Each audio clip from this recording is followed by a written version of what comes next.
আসসালামু আলাইকুম প্রিয় ফুটবল ফ্যান্স। নেদারল্যান্ডস বনাম ইংল্যান্ড এবারের ইউরো সেমিফাইনাল নাম্বার 2 যেটা কিনা বাংলাদেশ টাইম অনুযায়ী জুলাই 11 AM অনুষ্ঠিত হবে এবং এই ম্যাচটার দিকে তাকিয়ে আপনাদের আলাদা করে কি অনুভব হচ্ছে, কি জিনিস ভাবছেন। অনেকেই হয়তোবা ভাবতে পারবেন যে ওভারঅল স্কোয়াডের যে অবস্থা এবং ওভারঅল যে গভীরতা সেটার বিচারে ইংল্যান্ড হয়তোবা এগিয়ে থাকবে।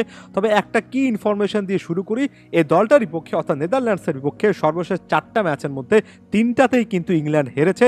এমনকি উয়েফা নেশনস লিগে 2019 সালে যখন তারা সর্বশেষ মুখোমুখি হয়েছিল সে ম্যাচটাও কিন্তু নেদারল্যান্ডস 3-1 ব্যবধানে জিতে নিয়েছিল।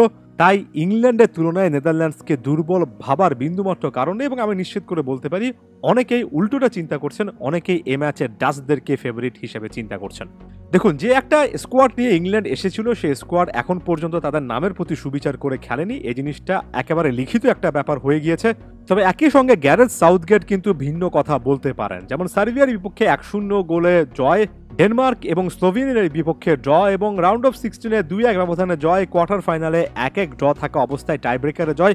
এখন পর্যন্ত কিন্তু ড্র এবং জয় এই সার্কেলের মধ্য দিয়ে ইংল্যান্ড আছে, অর্থাৎ এই টুর্নামেন্টে অপরাজিত আছে। সে জায়গা থেকে সাউথগেট হয়তোবা নিজের কিছুটা হলেও ক্রেডিট এখানে দেখতে পারেন। সর্বশেষ ম্যাচে যেভাবে সুইজারল্যান্ডের পক্ষে পেনাল্টিটা সামলেছেন এবং সেটাকে ঘিরে প্ল্যান করেছেন, এমন টাইপের ম্যাচ শেষ পর্যন্ত হয়তোবা এটাও টাই ব্রেকারে গড়াতে পারে। এই জায়গাগুলো থেকে ইংল্যান্ড এগিয়ে থাকবে। এই মুহূর্তে আপনি অ্যাপ্রোচ নিয়ে, স্টাইল নিয়ে অনেক কথাবার্তা বলতে পারেন, যে কথাবার্তাটা ফুটবল ফ্ল্যাগেও বলছে এবং প্রায় সকলেই বলছেন, এমনকি বড় বড় মতো ইংলিশ মিডিয়াও কিন্তু ঝাঁঝালো সমালোচনা করছে। তবে রেজাল্টটা যেহেতু পক্ষে আছে, এখন পর্যন্ত ইংল্যান্ডকে কেন্দ্র করে অনেক হাপিত্তেশ করার কোনো কারণ দেখছে না। তবে এই একটা ম্যাচের রেজাল্ট যদি পক্ষে না আসে, নিশ্চিত করে বলতে পারি গ্যারেথ সাউথগেট নিজের আত্মপক্ষ সমর্থন করার মতো কোনো জায়গা পাবেন না। এমন টাইপের ম্যাচের আগে আরো একবার জুড বেলিংহাম, আরো একবার বুকায়ো সাকা, হ্যারি কেন, এই টাইপের প্লেয়ারদের উপরে ইংল্যান্ড নির্ভর করবে। এখানে একটা ফরমেশন জনিত ব্যাপার আছে। প্রতিপক্ষ যখন 4-2-3-1 ফরমেশন ট্রাই করছে এবং লেফট সাইডটাতে অ্যাটাকিং একটা প্লেয়ার যেহেতু দেখা যাচ্ছে, কোদি গ্যাপকো যেহেতু দুর্দান্ত একটা ফর্মে আছেন, টুর্নামেন্টের অন্যতম সেরা একজন প্লেয়ার হিসেবে 3টা গোল, 1টা অ্যাসিস্ট অলরেডি করে ফেলেছেন, তাকে আটকানোর জন্য ইংল্যান্ডের ওই সাইডটার ডিফেন্সিভ স্ট্র্যাটেজি একটা দেখার মতো ব্যাপার হবে। একই সঙ্গে জাবি সিমন্স কিংবা ম্যাম্পিস ডিপাই, এদের কথা ভুলে যাবেন না। কাউন্টার অ্যাটাকে এই দলটা ভালো একটা কিছু করতে পারে এবং নেদারল্যান্ডসের ক্ষেত্রে অনেকটা ইংল্যান্ডের মতোই বলতে চাই, এখানে অ্যাপ্রোচ ইন্টেন্সিটিটা অনেক বেশি করে নির্ভর করবে ম্যাচের গতি প্রকৃতির উপর। এমন টাইপের ম্যাচে প্রতিপক্ষরা বিন্দুমাত্র কোনো ভুল করতে চায় না, কোনো রিস্ক নিতে চায় না। সেমিফাইনাল যেহেতু সামনে চলে এসেছে এবং এখন পর্যন্ত দুই কোচের যে প্রসিডিং দেখছি, রোনাল্ড কুম্যান এবং গ্যারেথ সাউথগেট, তারা হয়তোবা ওই সতর্কতামূলক ফুটবলই আরো একবার শুরুতে অন্তত স্টার্ট করবেন।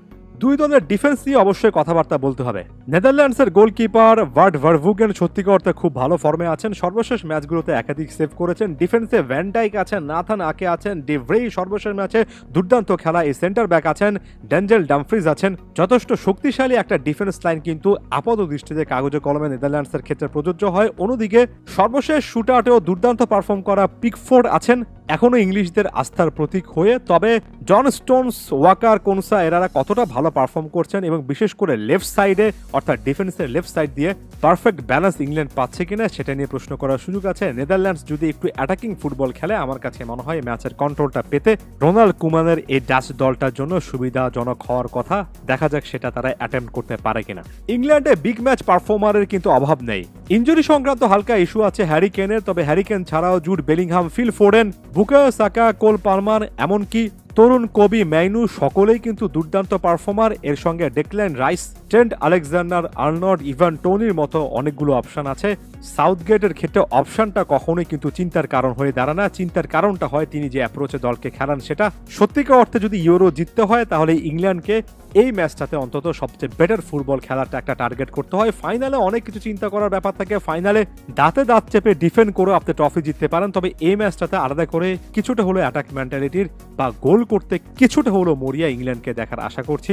আপনারা কি আশা করছেন সেটাও জানাবেন। ধন্যবাদ সবাইকে।